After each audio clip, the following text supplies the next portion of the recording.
entraînant la chute de sa reine, la mort de certains et l'exil d'autres des plus valeureux. Ce fut l'effondrement d'une civilisation qui aura duré des décennies, une histoire plagiée et falsifiée. Fin de l'histoire.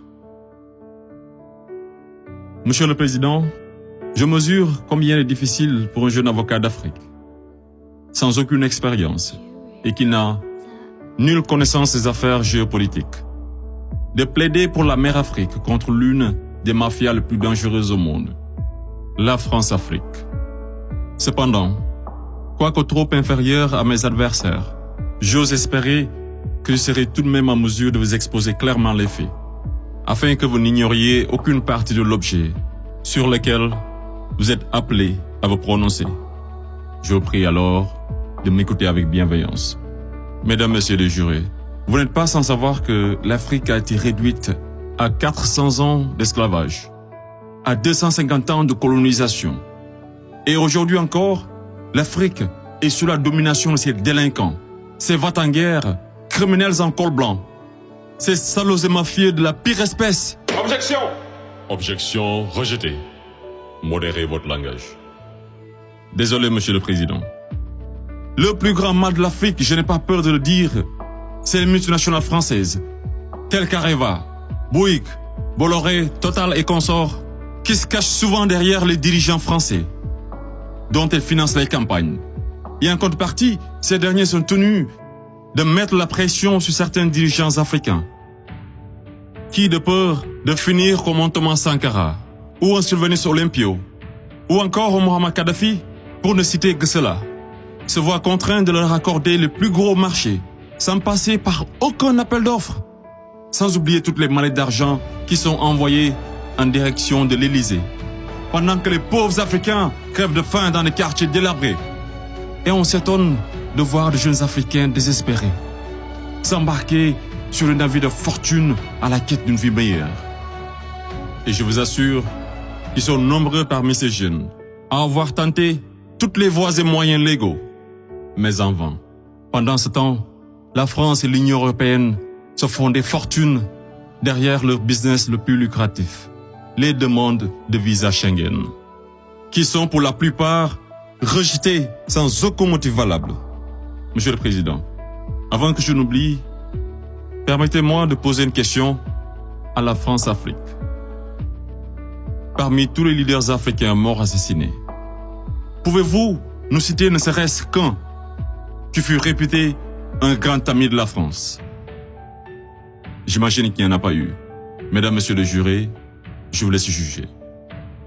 Monsieur le Président, j'accuse la France-Afrique, de crimes contre l'humanité, de crimes d'agression, de crimes économiques et d'avoir été derrière des crimes de génocide. La plupart des dirigeants français sous la Ve République me rappellent des propos d'un homme sage qui disait, je cite, « Les postes éminents rendent les grands hommes encore plus grands et les petits hommes encore plus petits. » Fin de citation. Et le pire d'entre eux, c'est ce nain assassin de Sarko, ce trafiquant d'influence, connu pour sa mégalomanie, l'homme aux scandales multiples, Bettencourt, Tapi, Kadhafi et j'en passe, ce criminel contre l'humanité, toujours en liberté, qui se la coule douce derrière les mélodies de la brune, alors que sa place se trouve à la haie.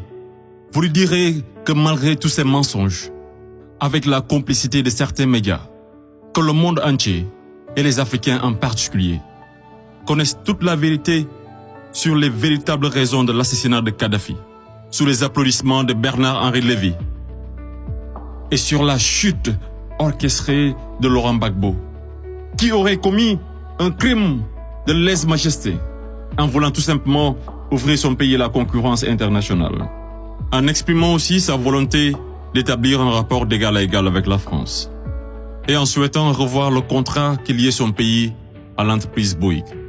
Bouygues, du fameux Martin Bouygues, un ami intime de Sarko, par ailleurs parrain de son fils du nom de lui, tous les deux impliqués dans le conflit ivoirien. Ce n'est pas un hasard. Mesdames, Messieurs les jurés, ai-je besoin d'en rajouter un mot pour que vous compreniez ce jeu d'échecs qui se joue sur le dos de pauvres Africains? alors qu'ils doivent tout à l'Afrique.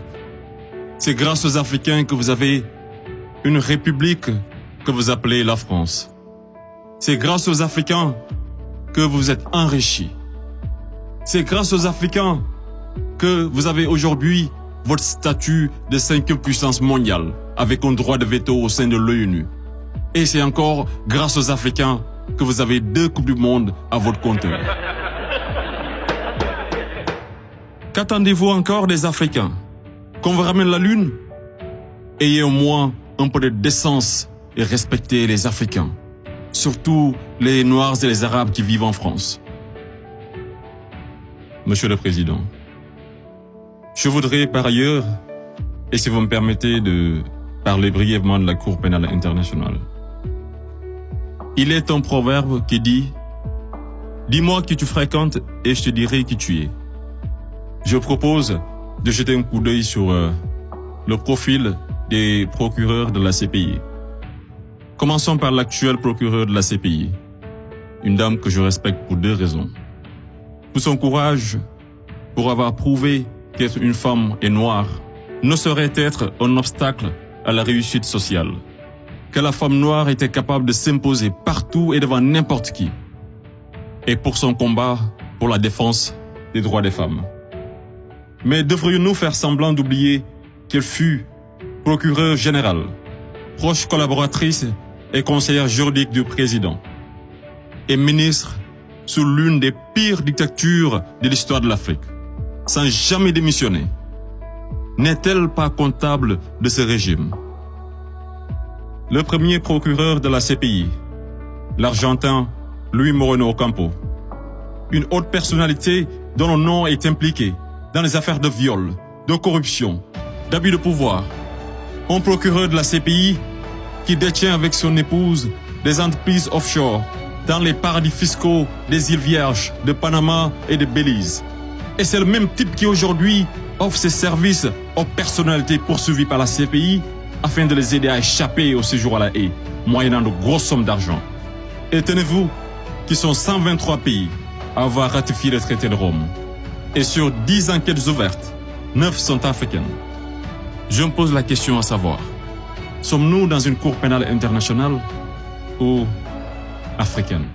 Voilà une cour qui représente pour les Occidentaux un instrument d'oppression et de domination des Africains et de leurs dirigeants.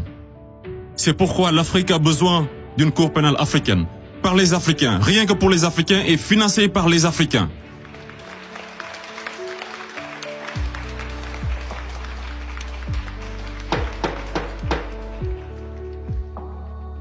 Monsieur le Président, je ne suis qu'un jeune ignorant qui ne prétend point détenir toute la vérité.